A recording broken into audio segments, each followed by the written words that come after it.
Quando você começa a ler Razão e Sensibilidade, o início da leitura sempre começa com a observação da irmã que tem a sensibilidade e da irmã que tem a razão, a prudência. Mas também você percebe que todas as cenas importantes do livro sempre vão falar sobre dinheiro, herança, sobre terra, sobre casamento. Austen estava o tempo inteiro falando sobre economia, num tempo em que mulheres não tinham esse direito a falar, a se expressar, a se colocar na sociedade. Razão e Sensibilidade foi o primeiro livro que eu li que me fez realmente entender e compreender por que eu amo tanto ler.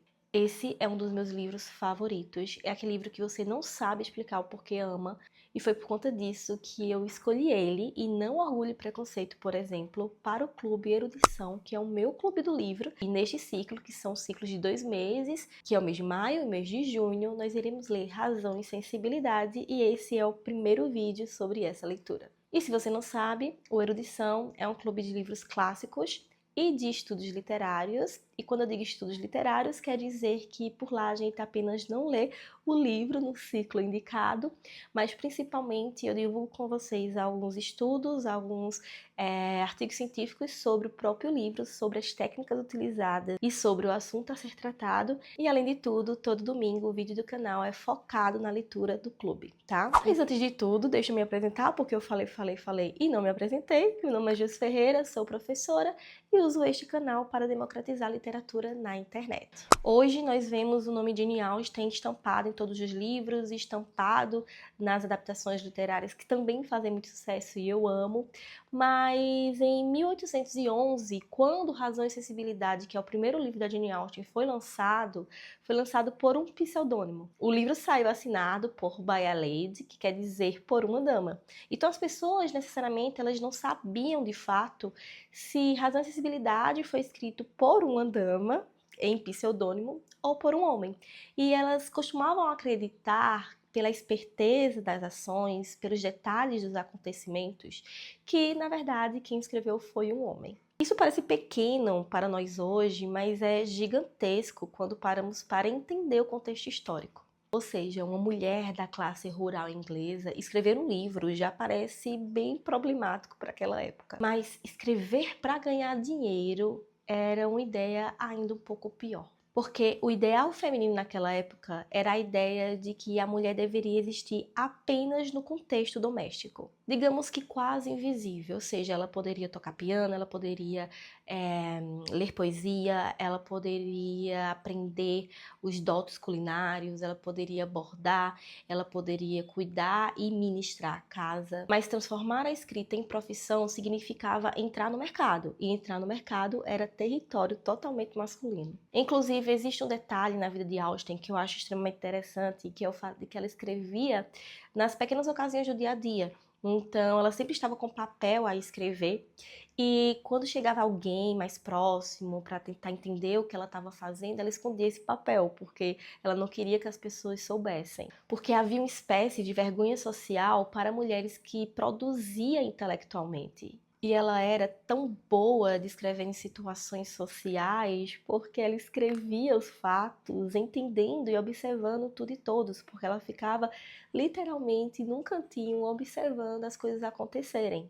E isso muda completamente a nossa leitura com relação às personagens femininas dela. E talvez o exemplo mais forte disso seja, de fato, a própria vida dela. Jane Austen nunca se casou, e isso para a época era uma escolha extremamente arriscada. Estamos falando de uma época em que casamento não era só romance, mas uma estabilidade financeira. Isso significava para a mulher uma proteção social e uma sobrevivência econômica. Uma mulher solteira, envelhecendo sem fortuna, pode naquela época literalmente depender 100% de caridade dos familiares. Querendo ou não, Jane Austen viveu isso na prática. Existe um episódio famoso na biografia de Jane Austen, que é quando ela é pedida em casamento por um homem extremamente rico, chamado Harry Bigwire, e ela aceitou inicialmente, mas logo na manhã seguinte ela desfez o compromisso. Isso é importante porque racionalmente aceitar fazia sentido. Isso significava que ela teria estabilidade, que ela teria proteção, que ela poderia ajudar a sua mãe e a sua irmã, mas ao desfazer o combinado, ela preferiu viver na incerteza econômica a aceitar casar sem amor.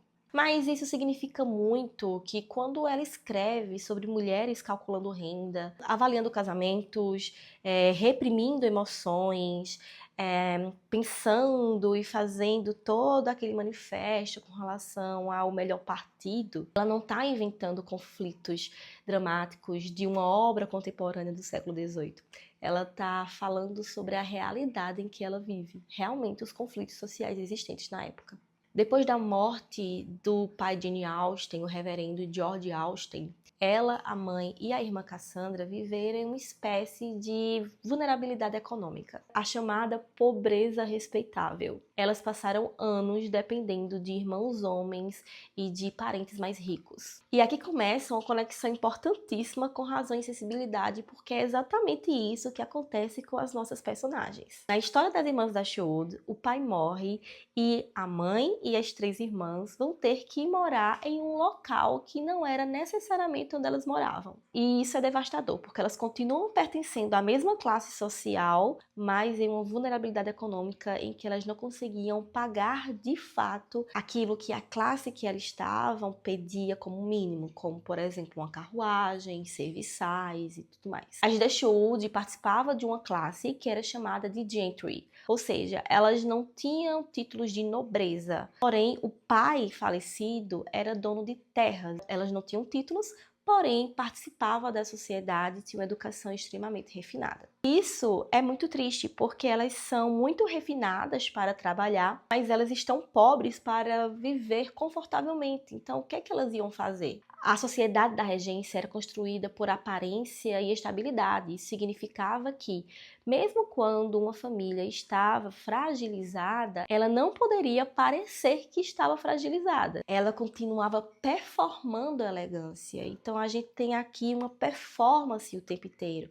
As pessoas lidavam com as situações sociais, com a vida dos outros, com a própria vida, de forma performática. Isso cria uma das situações mais desconfortáveis e sufocantes de razão e sensibilidade, que é o fato de não estar segura e tentar parecer segura para amenizar a situação em que elas estavam vivendo. Agora vamos falar sobre a situação social extremamente importante para entender a situação de Dashwood no livro Razão e Sensibilidade, que é o entail. O entail era um mecanismo jurídico de herança que evitava que grandes propriedades fossem fragmentadas. Ou seja, a terra precisava permanecer intacta dentro da linhagem masculina. Isso significava que as mulheres não herdavam a propriedade da família, mesmo sendo legítimas. É por isso que John Dashwood herda tudo, que é o filho do primeiro casamento de George Dashwood. E é aqui que é importante destacar outro conceito essencial, que é o coverture. Pela lei da época, quando a mulher se casava, sua identidade jurídica era absorvida pela do marido. Ou seja, ela deixava de existir legalmente como indivíduo autônomo. O marido e a mulher eram considerados uma única entidade perante a lei, e essa entidade era literalmente o marido, porque era ele que controlava as finanças, era ele o dono de tudo, então tudo era regido em torno do marido. Então observem como o casamento era importante para as mulheres do século XVIII, principalmente porque mulheres de contextos sociais mais altos eram extremamente colocadas em uma preocupação financeira. Se ela não casasse bem, ela perderia aquele contexto em que ela vivia e ela poderia até não arranjar nenhum marido e viver sempre com a ajuda de parentes. E isso para a época era algo muito ruim. Mas não possuíam capital suficiente para competir no mercado matrimonial vantajoso. E sim, eu usei a expressão mercado matrimonial porque naquela época era sim um mercado. As pessoas viam o casamento como algo vantajoso, como uma negociação econômica. Isso não significava que sentimentos reais não existissem. Inclusive, Austen escreve personagens que são capazes de amar, mas elas também têm total noção de que o amor sem estabilidade financeira poderia levar uma mulher à ruína. E é justamente aí que o título do livro começa a fazer sentido e ganha um pouco de profundidade, porque sense não significa apenas razão. E sensibility não significa apenas emoção. No contexto cultural do século XVIII, sensibilidade significava uma filosofia de vida. Da espontaneidade, pessoas sensíveis eram consideradas como pessoas refinadas. Marianne encara isso completamente, porque ela acreditava que pessoas emocionais eram mais expressivas, eram mais bem vistas na sociedade. Já Elinor representa outro sentido, né? Ela representa a prudência, que é o que de fato representa a palavra razão. Não que de fato ela tenha a razão totalmente para ela, mas que ela tenha a prudência, ou seja, ela considerava que para poder sobreviver à situação em que ela se encontrava, ela teria que esconder um pouco da sua própria sensibilidade para poder dar lugar a uma mulher mais forte, uma mulher que vai cuidar da família. Ou seja, casar errado poderia significar perder liberdade emocional, mas não casar significava perder a segurança, principalmente financeira. E é exatamente nessa armadilha que as personagens de Jane Austen, tanto em Razão e Sensibilidade quanto em Orgulho e Preconceito, vivem. Agora vem a parte importante, que é o dote. As Dashwood têm cerca de 1.000 libras por ano cada. Juntando tudo, não dava quase nada e significava que elas não poderiam ter algumas mordomias que a classe social delas demandava. Só para questão de comparação, Darcy, de Orgulho e Preconceito, buscava mulheres que tinham como dote de 20 a 30 mil libras por ano. Então percebam a situação delicada das Dashwood. Elas têm boa educação, elas sabiam tocar, sabiam bordar, elas tinham dotes consideradas femininas importantes para a época. Ou seja, casar errado poderia significar perder liberdade emocional, mas não casar significava perder a segurança, principalmente financeira. E é exatamente nessa armadilha que as personagens de Jane Austen, tanto em Razão e Sensibilidade quanto em Orgulho e Preconceito, vivem. Mas elas também têm total noção de que o amor sem estabilidade financeira poderia levar uma mulher à ruína. Elinor entende as consequências sociais que demonstrar a emoção que sentia poderia causar. Então, quando Marianne explode emocionalmente, ela se contém. Aqui, Austen não está apenas contrapondo personalidade, ela está discutindo estratégias de sobrevivência feminina. E existe uma frase que é implícita no livro inteiro, que é: a sensibilidade tem um custo. E geralmente quem paga esse custo é alguém com prudência o suficiente para sustentar as consequências. Outra coisa fascinante é observar como Austen trabalha o espaço doméstico. Hoje, muitas adaptações romantizam as casas inglesas daquela época. Mas para Austen, o tamanho da casa, a quantidade de empregados, a possibilidade de manter ou não uma carruagem própria, eram indicadores econômicos extremamente precisos. Uma renda de 500 libras por ano, como as da Dashwood, permitia apenas que elas tivessem uma criada e poucas possibilidades de convívio social. Sem carruagem, elas pouco poderiam ir nas visitas sociais. E menos visitas significava menos conexões sociais. E menos conexões sociais significava menos casamentos vantajosos. Perceba como tudo está conectado. O dinheiro determina a mobilidade determina relações, as relações determinam oportunidades e as oportunidades determinam sobrevivência. E aí, quando pensamos nas possibilidades de trabalho das irmãs, era um pouco complicado, porque elas eram muito refinadas para trabalhar com qualquer coisa, porque a única ocupação que era considerada respeitável para uma mulher que era refinada, porém pobre, era ser governanta. E significava que se as Dashwood aceitassem ser governantas, elas iriam perder de fato a oportunidade de se casar com um homem que fosse rico e que pudesse tirar elas dessas situações. Ou seja, trabalhar não significava independência real. Significava que você não ia passar fome, mas ia ter um desgaste emocional muito grande. Então, quando os leitores modernos perguntam: mas por que essas mulheres só não simplesmente trabalham? A resposta está no contexto histórico. O sistema inteiro foi construído para limitar as possibilidades femininas. É isso que torna Austen tão revolucionária. Porque ela não faz discursos inflamados, ela não escreve manifestações políticas. Mas a crítica dela é tão sutil que você percebe exatamente, entendendo o contexto histórico, entendendo as relações que as mulheres tinham e a forma como elas precisavam sobreviver para realmente ter uma vida digna. Ela revela como essa estrutura social moldam emoções, relacionamentos e comportamentos cotidianos. Austen entende que poder não aparece apenas nos parlamentos, nas guerras e tudo mais, mas nas heranças, no jantar social em uma visita, em um interesse amoroso, a escolha de esconder uma lágrima e na necessidade de aceitar ou rejeitar um casamento. E talvez isso, os romances dela continuam tão atuais. Porque no fundo ela está perguntando o quanto das nossas escolhas emocionais são de fato livres e quanto delas é condicionado pela estrutura social ao nosso redor.